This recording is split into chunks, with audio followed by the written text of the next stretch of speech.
예수님은 이 마태복음 5장에서 바리새인과 서기관보다 더 나은 의에 대해서 말씀하시면서 이 땅에서 하나님 나라를 살아야 하는 우리의 그 진짜 싸움이 무엇인지를 보여주고자 하시는 거죠. 이것은 외부 환경과의 싸움이 아닙니다.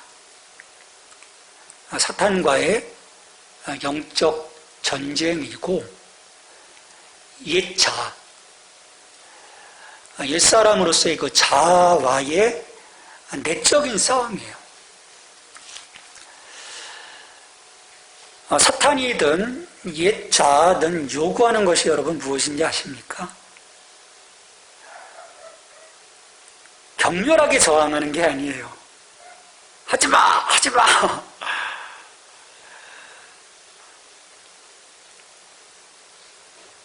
이들의 어떤 그 접근은요, 좀 소프트합니다. 그냥 적절하게, 적당하게 하라는 거예요. 얼마나 좋습니까? 적절한 거, 적당한 거, 웬만하게 하는 거. 그렇게 타협하고요, 많은 사람이 어느 선에서 너무 가지 않고 적당하게 이 세상 속에서 그냥 섞여 살아가면서 신앙생활을 해요.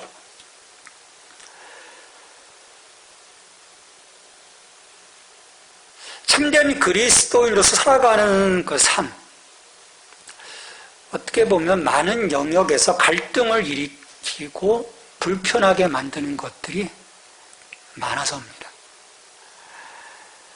하나님의 율법 앞에 선 이스라엘 백성들, 이 선민들이라고 해서 특별히 다르지 않았어요. 예수님께서 5장 후반부에서 예를 들어 말씀하신 6가지 이 예들을 보면 하나님의 말씀을 자기들 좋을 대로 해석하고 적용했던 것을 알 수 있습니다. 그러니까 율법을 반드시 지켜야 한다는 그 부담감이 있었던 거죠. 이것을 피할 수 있는 고육지책이 아닌가 생각을 해요. 근데 이런 모습들은요, 교활한 인간들, 죄로 물든 이들의 공통적인 행동입니다. 그 선을 끌어내리죠. 하나님이 규정해 놓으신 선을 끌어내므로 그냥 인간의 그 수준, 그냥 보통의 수준으로 만들어 버리는 거예요. 평준화시켜 버리는 거죠. 실은 평준화는 좋은 건 아니거든요. 있는 그대로 믿고 어린 아이처럼 순전한 마음으로 행동하지 못하는 것으로부터 시작되는 거예요. 우리 아이들 보면요, 저는 건널목 건널 때마다 우리 아이들 보면 참 너무 예쁘기도 하지만 또 불쌍해요. 손 탁 들고 건너가잖아요. 근데 어떤 미친 운전자들은 와서 치거든요. 손 들고 가는데도. 근데 아이들은 그럼에도 손을 들어야 한다고 들었기 때문에 손 들고 지나가는 거예요. 저는 그게 예뻐요. 이것을 보신 예수님은, 이런 인간들의 모습을 보신 예수님은 산상수훈을 통해서 그간에 왜곡된 이 말씀들을 올바르게 되돌려 놓고자 하시는 거예요. 여러분, 우리 안에 왜곡된 말씀들이 참 많아요. 우리가 돌려놔야 돼요. 내가 멋대로 이것 다 이렇게 했던 것들을 좀 다시금 돌려놓아서 그 말씀 앞에 내가 적나라하게 설 수 있는 것, 그것은 주님이 기대하시는 모습이거든요. 우리는 이 지점에서부터 예수님이 말씀하신 것처럼 바리새인과 서기관보다 더 나은 의의 모습을 찾아갈 수 있는 거예요. 이것이 되어지지 않으면 우리는 우리의 의가 되시는 예수 그리스도 앞에 설 수가 없어요. 여전히 나의 어떤 그 의를 가지고 서게 되는 거거든요.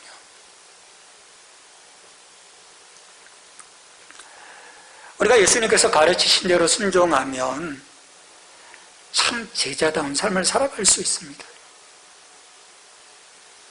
그렇지만 사람들 마음속엔 엄격하게 신앙생활하기보다는 좀 쉽게 가고 싶은 유혹이 자리 잡고 있어요. 말씀을 선포되어질 때 아멘하고 받지만 입은 아멘했지만 내 손과 발과 내 뇌는 거기에 반응하고 실제화시키는 것은 또 쉽지 않은 문제거든요. 적당한 선에서 우리가 신앙생활을 하게 되는 이유인 것 같아요. 그냥 주일 성수하고 11조 생활하고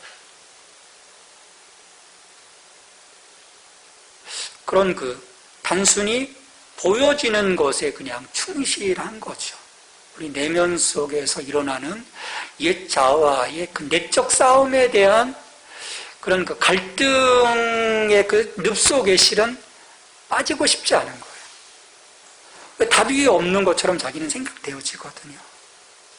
늘 고민하고. 주님 앞에 나서 늘 또 회개해야 되고. 이게 어떤 반복되는 사이클이 하나님 보실 때는 이것이 점점 어떤 영적인 어떤 상승의 모습 속으로 나아가고 있는 것을 하나님은 보시는데 우리는 그게 그냥 단순하게 반복되어지는 것으로 보게 되는 거예요. 이런 사탄의 교묘함입니다. 그래서 내가 왜 이렇게 피곤하게 신앙생활해야 되지? 그래, 알았어. 난 그냥 내가 할 수 있는 것만 난 하고 그냥 난 편하게 하겠어라고 우리가 결정해버리는 거죠. 사탄이 우리와의 전쟁 가운데서 원하는 가장 좋은 방법입니다. 그래서 우리는 가는 것 같지만 결코 가지 못하는 거죠.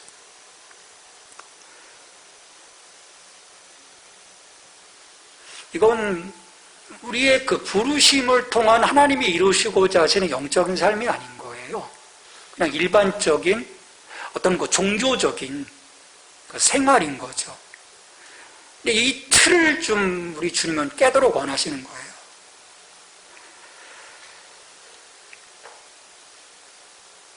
바리새인과 서기관들의 모습 속에서도 이런 종교적인 어떤 딜레마가 있었던 거예요.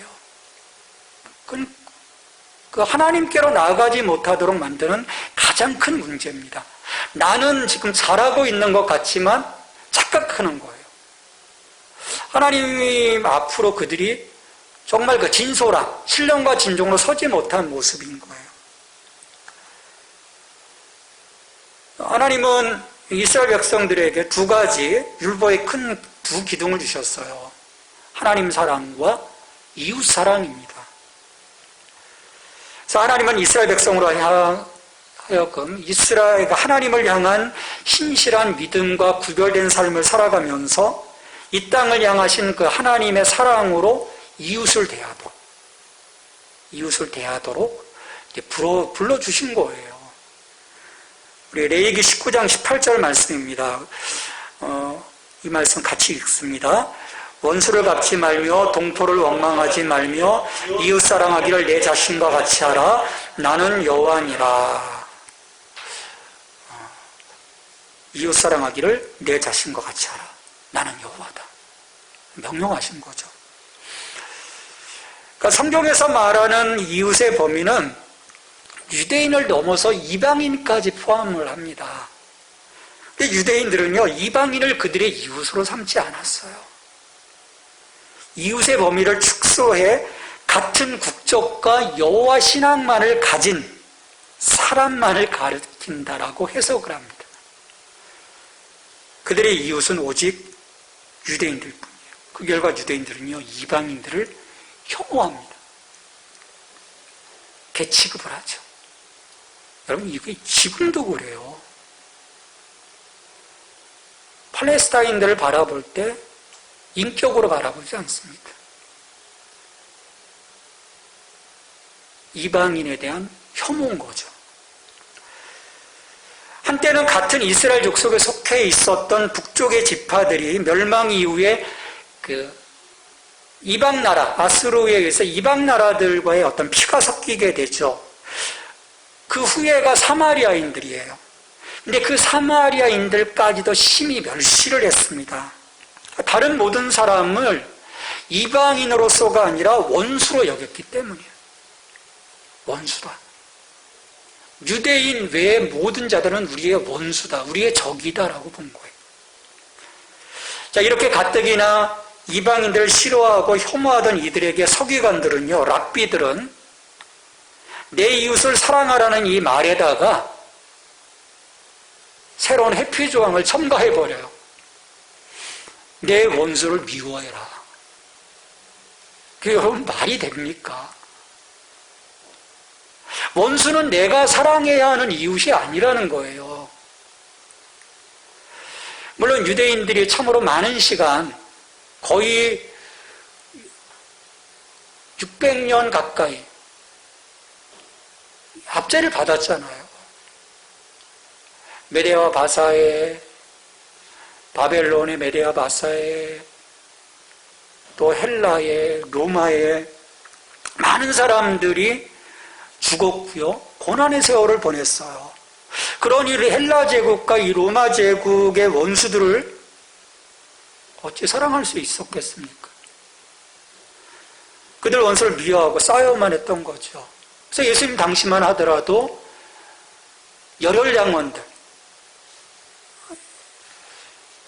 어떻게 보면 독립군인 거예요. 그들과 계속해서 싸워 독립을 쟁취하고자 하는 그런 그 집단들이었던 거죠.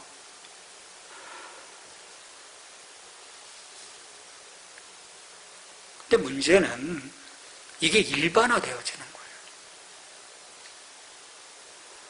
어떤 그 전투의 상황, 억압적인 그런 그 상황 속에서 어떤 그 특별함이 아닌 일상 속에서 원수를 미워하는, 모든 원수를 미워하는, 내 개인적인 원수를 미워하는 그 삶으로 성경의 흐름과는 전혀 다른 방향으로 흘러갔다는 게 문제였던 거예요. 사람들은 원수를 미워하는 것이 그들의 임무라고 생각했고요. 그것이 하나님을 기뻐하는 것이라고 생각했던 거예요. 하지만 내 원수를 미워하라는 말씀, 이 율법은 구약 어디서부터 사실은 찾아볼 수가 없습니다. 예를 들어서 시편의 어떤 저주시라든지 그런 저주를 통한 그것은 하나님의 원수를 향한 어떤 그 법정으로서의 어떤 심판의 선언인데 그래서 일상 속으로 가져와 버린 거예요. 랍비들이. 그래서 성경은 원수를 미워하라고 하는 거야. 결국 그 정신이 그거야 라고 그들은 기결되었던 거죠. 이건 율법의 정신을 벗어나도 한참 벗어난 겁니다. 이웃의 범주에서 원수를 명확하게 배제하였기 때문이에요. 예수님이 이처럼 원수를 미워하라고 추가한 부분이야말로 하나님의 말씀을 왜곡시키는 것이라고 주장하시면서 본래 하나님이 의도하셨던 것이 어떤 것인지 오늘 43절로부터 48절에서 다시금 말씀하고 계시는 거예요. 하나님의 말씀하신 우리의 이웃은 원수까지도 포함된다는 거죠. 우리 이웃이라는 거예요. 그러니까 하나님은 이웃과 원수에게 서로 다르게 적용되어지는 이중적 도덕적 기준을 자기 백성들에게 가르치지 않으셨어요. 하나의 원칙이에요. 하나님 사랑, 이웃 사랑. 하나님 사랑, 좀 더 광범하게 얘기하면 사람 사랑인 거예요. 사람 사랑인 거예요.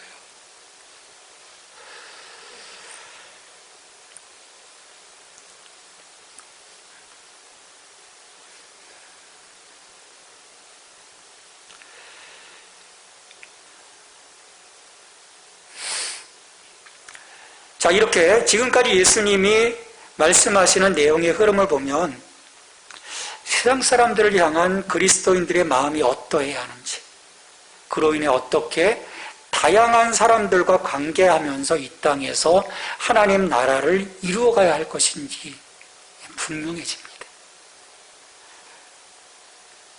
누구에게나 같아야 한다는 거예요.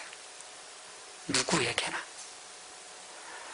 근데 이 적용이 우리에게 좋은 사람들과의 사이에서는 실은 문제가 없어요. 다 품을 수 있고요. 사랑하고 좋아할 수 있거든요. 근데 문제는 나를 정말 힘들게 하고 있는 이들, 나를 언제든지 좀 이렇게 해하려고 하는, 나를 늘 버겁게 하는 그런 인간들을 내가 품고 가기는 절대 쉽지 않은 일이에요. 절대 쉽지 않은 일이에요. 계속해서 우리의 원수들은 우리를 해치려고, 우리를 누리려고, 우리를 좀 상하게 하려고 애쓰고 있는데 어떻게 저들을 내가 사랑할 수 있을까?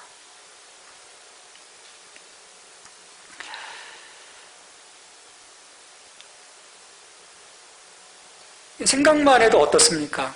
그런 인간들 생각만 해도 치밀어 오르잖아요. 갑자기 밥맛이 툭 떨어지고, 밥 먹다가도 밥이 얹히고, 솔직히 말해서 죽이고 싶도록 미운데, 주님은 왜 이런 우리의 감정, 우리의 이런 그 마음들을 왜 버리라고 하시는 걸까? 그게 우리가 사는 길이기 때문인 거예요. 그러니까 지옥이 아닌, 지난주에도 말씀드렸던 것처럼 우리 인간들은 수많은 사람들을 적으로 삼으면서 지옥을 살아가는 거거든요. 지옥이 아닌 천국을 살아가려고 하면 반드시 넘어야 할 선인 거예요. 참 그리스도인으로서 보여주어야 할 그 지점인 거예요. 어떻게 보면 적절한 지점이 아니라 실은 최고의 지점인 거예요. 지금 5장에서 계속해서 보면 예수님이 요구하시는 그 말씀의 목표점이 점점 높아지고 있어요. 그래서 43절, 48절에서는 완전히 그 하나님까지 올라가는, 그 하나님의 사랑과 버금가는 그 사랑을 우리에게 요청하시는 거예요. 여러분 놀랍지 않습니까? 이걸 왜 우리에게 이 정말 모든 것을 힘들어하는 우리에게 이걸 왜 요구하실까? 우리가 깊이 생각해 봐야 돼요.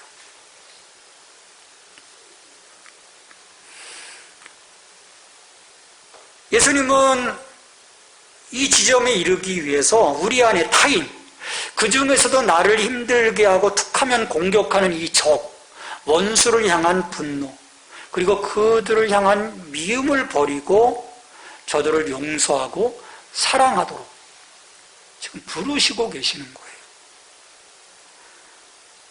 버림받고 사악하고 멸망을 향해 가는 사람들에 대하여 하나님께서 가지셨던 그 연민을 우리 마음에 품으라는 거죠. 그렇게 품게 되어질 때 비로소 우리도 하나님을 따라할 수 있다라고 주님은 말씀하시는 거예요.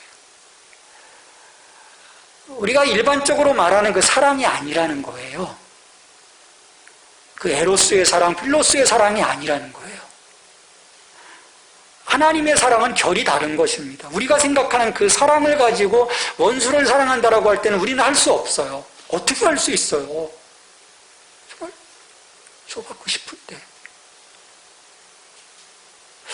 다른 사랑의 결을 지금 요청하시는 거예요. 사랑은요, 생각이 아닙니다. 행함으로써 이루어지는 거죠. 한 여인이 결혼을 해서 새로운 생명에 대한 어떤 그 사랑을 알아가는 것과 거기선 생각이 아닌 거거든요. 어떻게 해야 되니? 이거 뭐 이렇게 생각하다가 보면 벌써 일이 저질러지는데요. 그냥 행하는 거예요. 그냥 섬기는 거예요. 희생하는 거예요. 아무리 많은 생각을 품고 있어도 행동으로 그것들이 드러나지 않는 한 우리의 삶이 되지 못하고 우리의 거룩한 습관이 되지 못합니다. 우리의 신앙은요, 생각이 아닌 거예요. 우리 생각이 너무 많죠. 우리가 하나님 앞에서는요, 좀 단순해져야 하는 것입니다.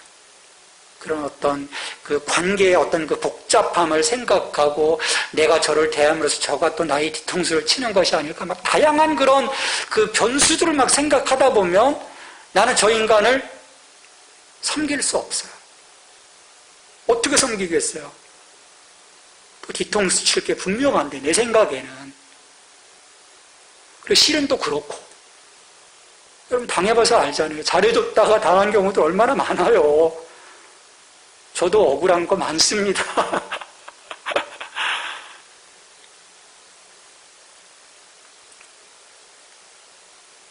예수님은요, 제자들에게 인간의 이기적인 이 마음들을 벗어나도록 계속 요청하시는 거예요. 그래서 말씀의 본래의 의도대로 지금 너희가 살아가도록. 44절에서 나는 너희에게 이르노니 너희 원수를 사랑하며 너희를 박해하는 자를 위하여 기도하라.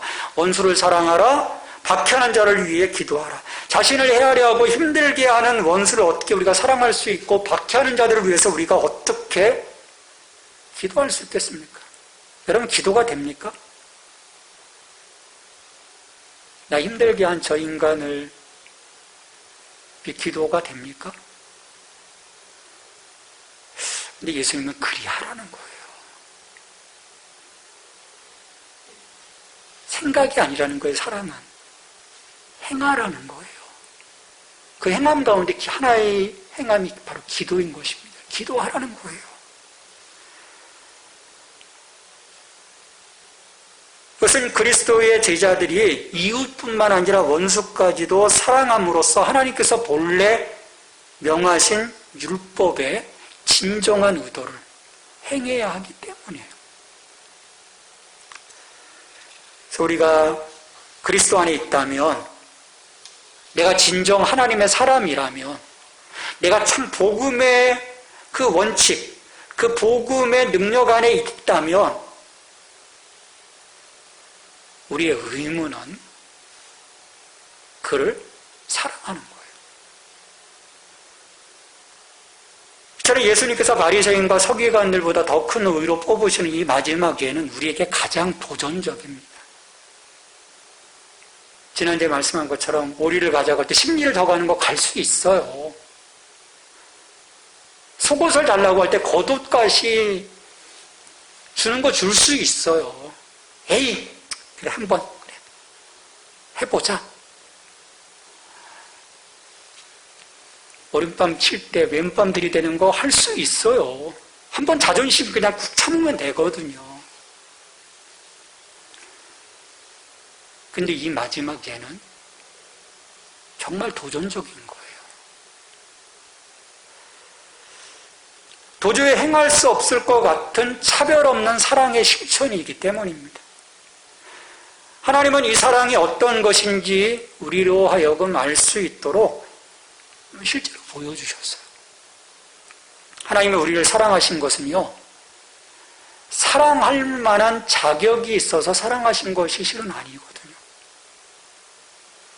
죄로 인해서 하나님 앞에 설 수 없을 때 우리에게 아버지 사랑을 쏟아 부어주셨습니다.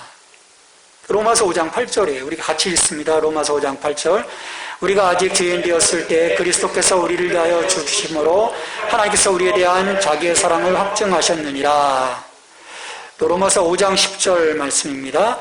곧 우리가 원수 되었을 때 그의 아들의 죽으심으로 말미암아 하나님과 화목하게 되었은즉. 하나님 사랑은 우리의 자격을 전혀 전제하지 않고 있음을 볼 수 있어요. 우리가 여전히 죄 가운데 있을 때, 사탄의 그 영역 속에서 하나님과 원수되어 있을 때, 하나님 이미 그런 나를 사랑하셨다라는 거죠. 여러분, 이 사랑을 경험하셨지 않습니까? 이 사랑을 경험하셨어요. 아닙니까? 경험하셨잖아요. 자격 없는 나를 아버지께서 아들로 딸로 받아주셨거든요. 그러기에 하나님의 이 사랑을 경험한 사람이라면 그럴 자격이 없음에도 사랑받는 것이 무엇을 의미하는지 이해할 수 있다면 그럼 우리는 이 사랑을 모방할 수 있는 거예요. 따라할 수 있는 거예요. 하나님처럼 퍼펙트하게 그것을 할 수 없겠지만 그런 그 하나님의 사랑이 내 속에서 어떻게 나를 새롭게 했는지에 대한 뜨거운 그 마음에 대한 감사와 기쁨이 있다면 이 사랑이 타자를 향해서 실현될 수 있는 가능성, 그 씨앗을 우리는 갖고 있는 거예요. 그것을 생각으로만 하지 말고 이제 해보라는 거예요. 주님은 네 안에 이미 이것이 있어. 이 마음을 하나님 주셨어. 해봐.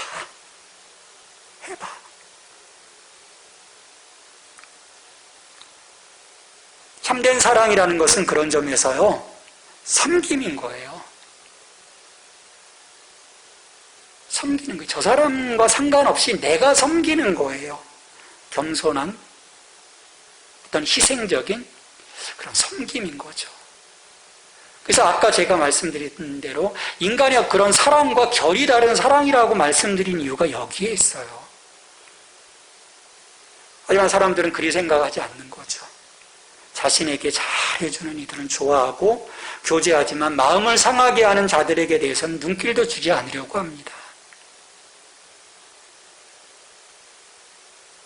그렇게 미운 마음이 앞서 버리는데 어찌 사랑할 수 있고 어찌 그 사람들을 위해서 우리가 기도할 수 있겠어요?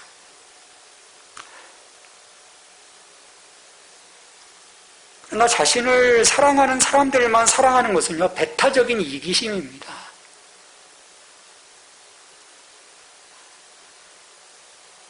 이렇게 되면요, 우리가 배타적인 시각을 갖게 돼요. 그래서 다른 사람들의 상황을 보는 것이요, 옹졸해질 수밖에 없어요. 유대인들처럼 된 거예요. 유대인들이 옹졸한 거예요. 우리만 이웃이고 나머지 이웃은 다 원수야. 얼마나 옹졸합니까? 하나님은 이 세상을 다 사랑하시는 그 긍휼의 마음으로 바라보고 계시는데, 그래서 우리가 타자를 향해서 옹졸해지게 되면요, 우리도 똑같이 다른 사람들을 함부로 대하게 될 수밖에 없어요. 그럼 결국 갈등은 반복될 수밖에 없는 거죠. 미움이 끊이지 않는 거예요. 예수님은 제자들이라면 이걸 끊어내라는 거죠. 끊어내라는 거예요. 원수 사랑이라는 것이 바로 이 지점입니다. 이걸 끊어내라는 거예요. 이 한계를 분명히 넘어서도록 하라는 거죠. 그래서 이 과정이 그 사랑과 기도라고 하는 이 과정을 통해서, 특별히 이 기도에 대한 부분이 그래서 중요합니다. 우리 크리스토스톰은요, 우리가 원수를 위해 기도해야 하는 책임을 뭐라고 했는지 아십니까? 절제의 절정이라고 했어요. 절제의 절정. 막 분노를 참고 기도하는 거잖아요. 저 인간을 하나님, 이걸 누르면서 절제의 절정이라는 거예요.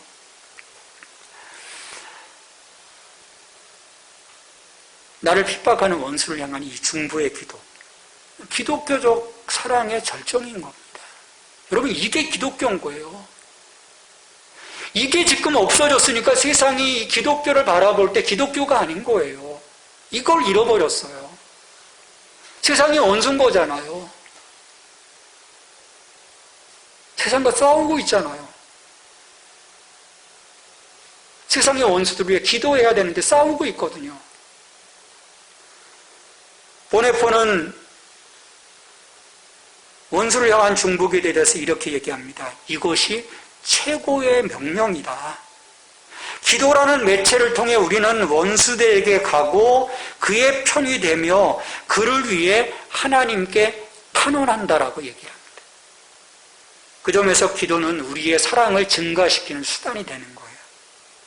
여러분, 이게 무엇을 의미합니까? 마음속에 원수에 대한 사랑의 기운을 약간이라도 느낄 때까지 기다렸다가 그를 위해서 기도하려고 하면 할 수 없다라는 거예요. 그냥 기도하라는 거예요.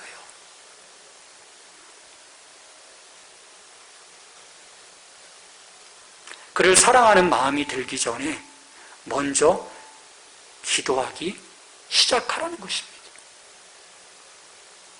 그러면 그 기도의 시간들을 통해서 내 안에 그를 향한 긍휼의 마음이 싹트기 시작하는 거죠. 우리의 감정, 기분, 생각 이것들을 기준 삼으면 우리가 기도할 수 없는 거예요. 점점 미움, 증오 이것들이 깊어지겠죠.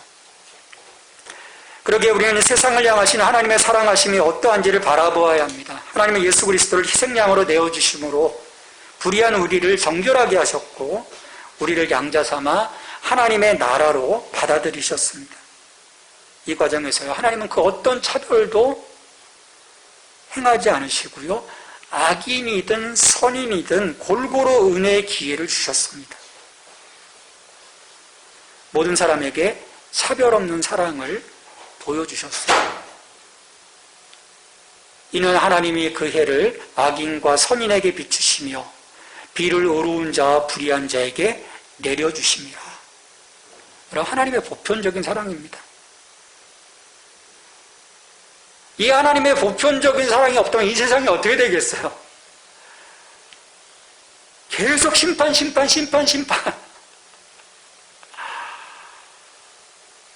악인들이 득세할 수가 없겠죠. 하나님 그냥 보시는 거예요. 다 그냥 내려주시는 거죠. 악인이 번성해도. 그러나 하나님은 결코 어떻게 하십니까? 심판하시죠. 악인의 번성이 꽃과 같다라고 말씀하세요. 그러나 하나님의 보편적인 그 일반의 그 은총 안에 이 땅은 살아가고 있는 거예요. 무차별적 사랑인 것입니다.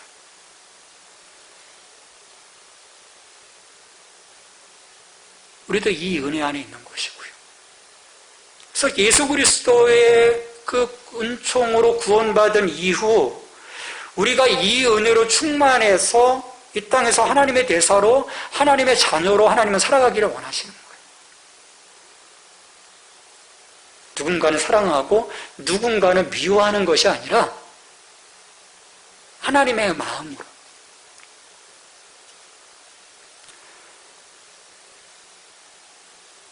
이것을 통해서 하나님은 우리의 그 자녀됨을 확증해 주시는 거죠. 45절 말씀입니다. 같이 읽습니다. 이같이 한즉 하늘에 계신 너희 아버지의 아들이 되리니. 이같이 한즉. 우리가 예수 그리스도로 말미암아 하나님의 아들, 딸이 되어졌어요. 이같이 한즉 더 인쳐주시는 거죠. 넌 내 아들이다. 넌 내 딸이다. 그게 세상이 본 거예요. 저 사람은 하나님의 아들이다. 하나님의 딸이다. 이 사랑을 통해서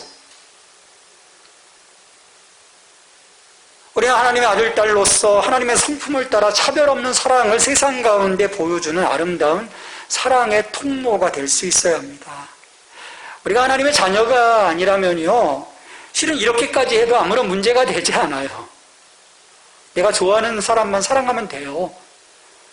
우리가 하나님의 자녀이기 때문에, 이 하나님의 은혜를 입었기 때문에, 그 은혜를 안다면, 이 은혜를 안다면 그 사랑의 통로가 되라는 그런 주님의 요청이신 거죠. 세상과 바로 이 지점에서 너희들이 구별되어야 한다는 거예요. 바리새인과 서기관도 물론 이웃을 사랑했습니다. 하지만 자기들 유대인들끼리만 사랑했어요. 그들의 도움을 정작 필요로 하는 이방인들 다 외면했습니다.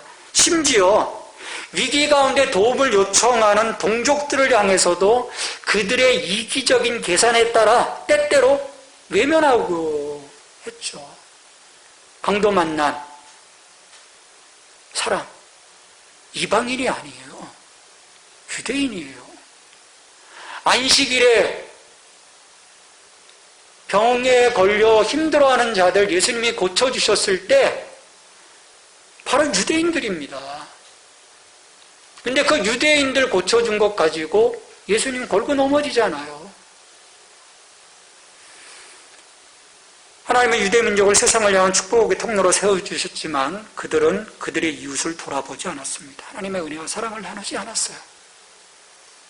그들은 극단적 이기주의와 산민주의에 빠져 있었습니다.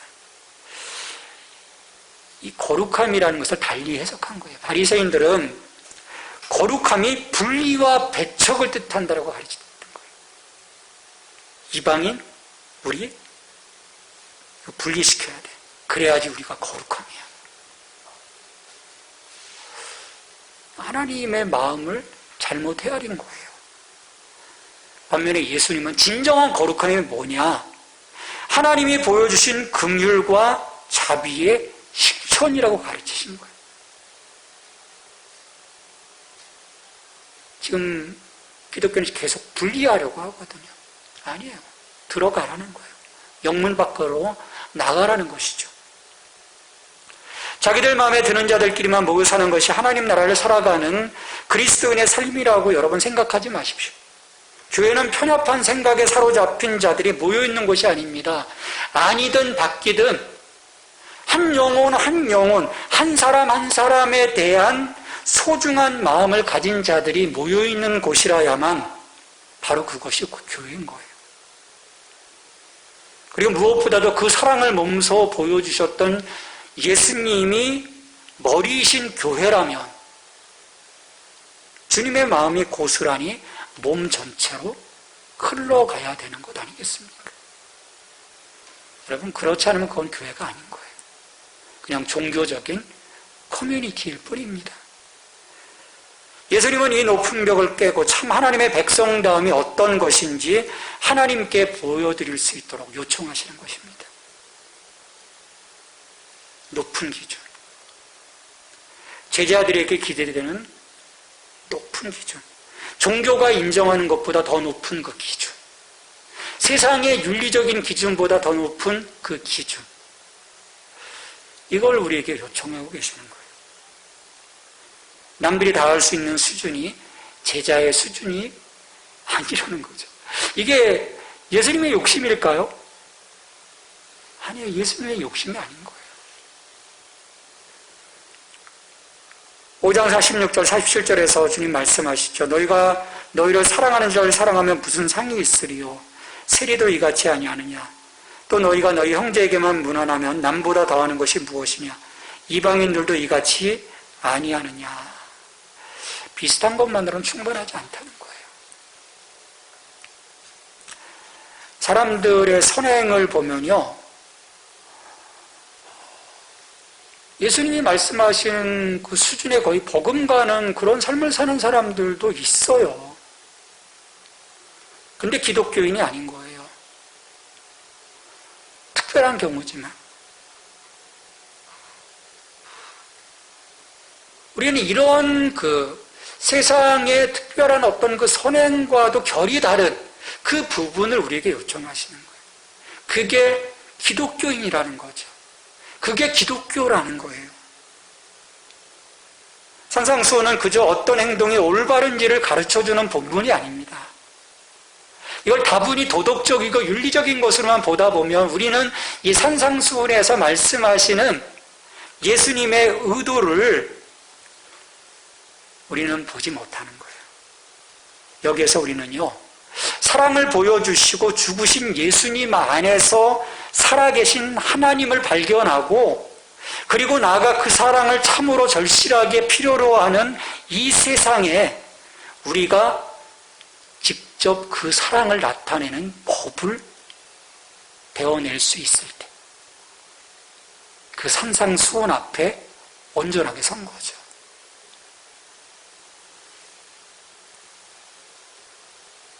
이것은 아가페 사랑이 다른 무엇보다도 자신을 사랑의 하나님에 의해 발견된 존재로 알고 있는 사람들을 구별해주는 강력한 마크이기 때문이에요. 이게 우리의 거룩한 구별점입니다. 너무 어렵나요? 근데 이것이 없으면 실은 구별되지 못하는 거예요. 난 예수님 믿었고 예수님으로 구원받았는데 구별된 거 아닌가요? 이게 분리된 게 아닌 거예요. 내가 예수님 믿고 예수님을 주로 고백하고 내 인생의 왕으로 모시고 살아간다면 그 예수님의 그 인격과 예수님의 그 마음, 예수님의 섬김, 그 사랑이 그 아버지께로부터 예수님에게 이어졌던 것이 내게도 이어져서 내가 주님을 고백함으로써 그 삶을 살아가는 그 마음, 그것이 다 동일시되어지는 것입니다. 이걸 분리시키지 말아야 되는 거죠. 우리는 분리시키고 있어요. 나는 이렇게 구원받았거든요. 하나님 자녀 되었잖아요. 라고 생각하는 것. 그것은 이 지점을 분리시켜버리는 어리석은 거예요. 하나님 이걸 하나라는 거예요. 하나.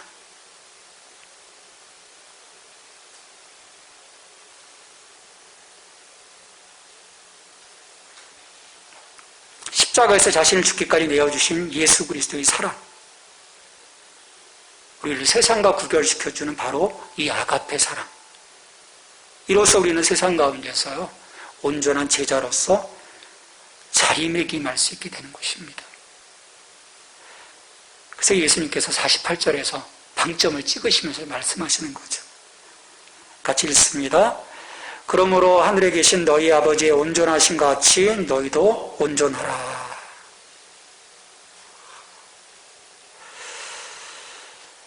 피조물에 대한 하나님의 온전하신 사랑은요, 예수님의 제자들이 원수들과 그들을 박해하는 자들을 향해 보여줘야 하는 사랑의 모범입니다.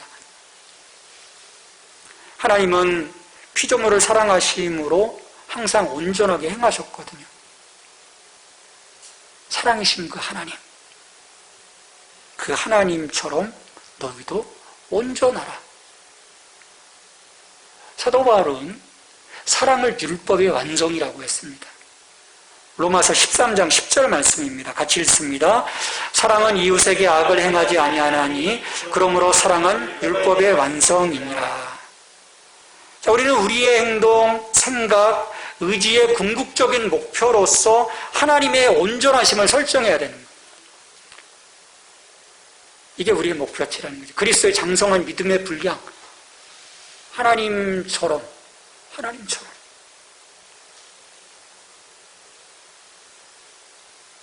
하나님은 이 목표를 이뤄갈 수 있도록 우리의 동력이 되어주시죠. 부에서 성령을 통해서 우리를 도와주십니다.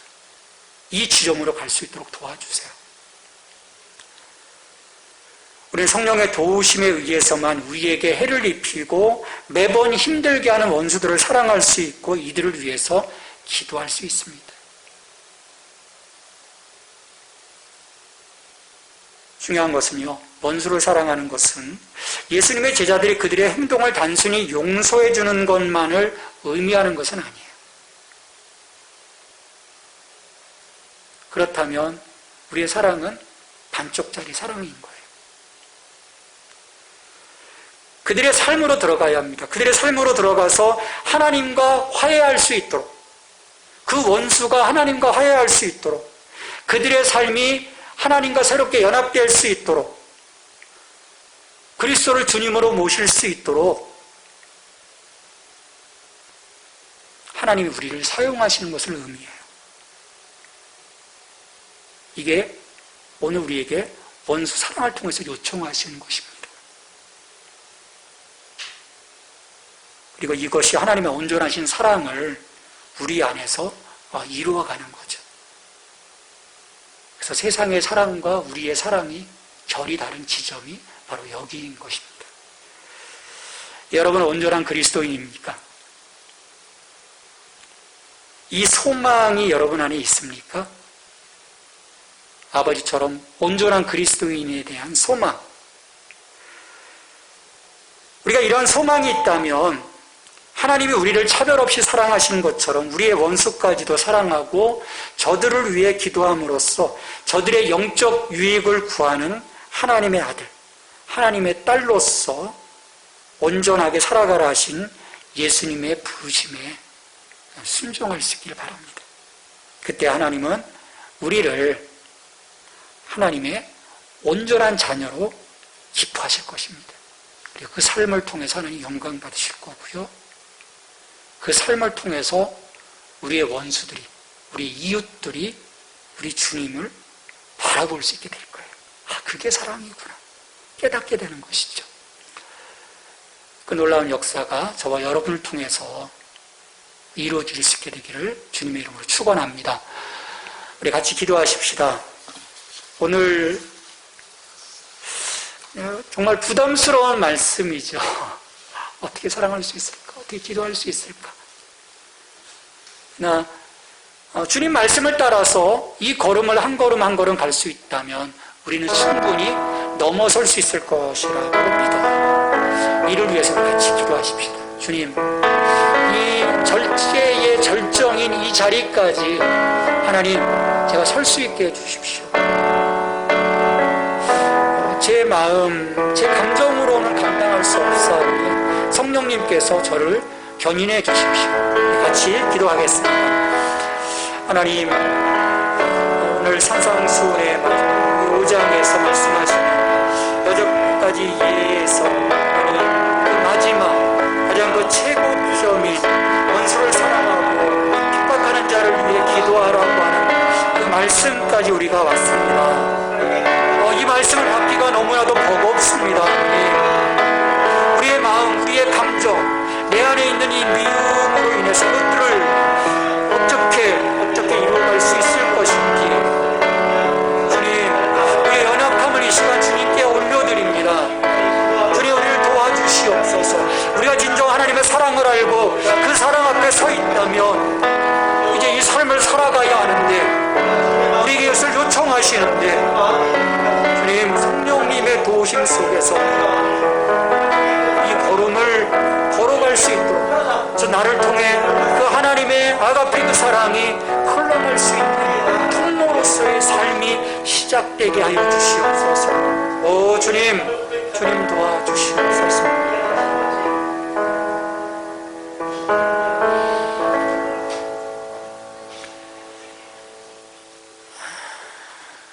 하나님의 부르심 앞에 응답함으로 우리가 온전한 그리스도인이 되기를 간절히 소망합니다. 하나님께서 우리를 차별 없이 사랑하신 것처럼 우리 또한 원수까지도 사랑할 수 있게 하시고 우리를 핍박하는 자들 위해 기도할 수 있는, 그래서 저들의 영적인 유익을 구할 수 있는 온전한 그리스도인이 될 수 있도록 주님 도와주시옵소서. 말씀대로 살아가기가 실은 버겁습니다.